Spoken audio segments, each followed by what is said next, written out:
Hello and welcome back to my PCB soldering DIY kit building videos. So my next thing to do here is to put in these transistors. They're the next larger item after these resistors.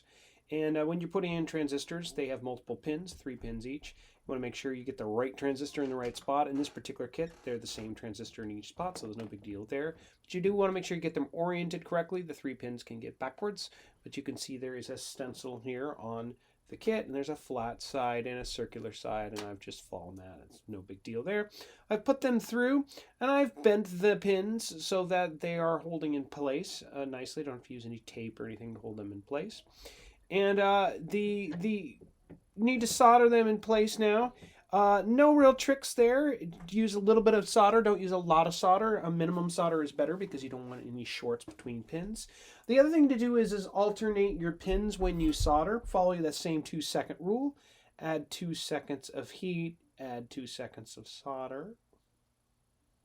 And wait 2 seconds. Pull away. And before you go do the pin next to it, go off to the other transistor. Let the first transistor cool down. You don't need any melting of pads or transistors or components next door. Be careful you don't short just then. It looks like we're a little out of focus. Let me see what I can do about that. Perhaps I can make it look a little bit better. But you want to make sure you don't short to the pins next door to each other.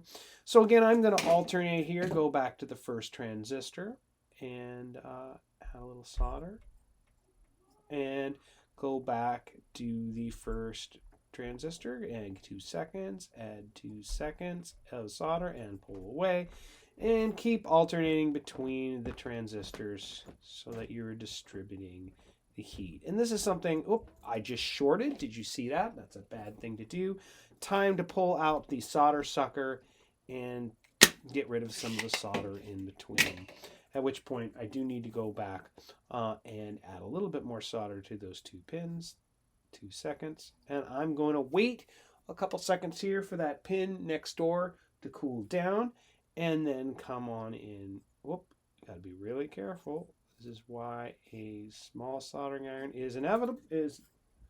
And I will visually confirm I don't have any shorts, that the 3 units, the 2 transistors are in place nicely, and then I can cut them down. One thing I would like to also do is check to see if I don't have any shorts in case my eyes aren't good enough.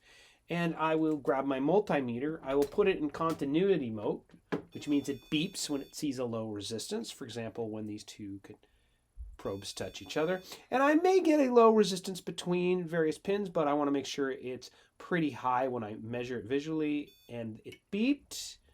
But on the scope, on the meter, it's reporting 15 mega ohms. And these 2, it's seeing none.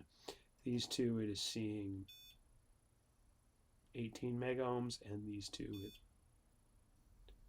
17 mega ohms. So there's no outright shorts there. So this is just a good process to do when you have a multi-pin connection, that you make sure you do not have any shorts when you're done.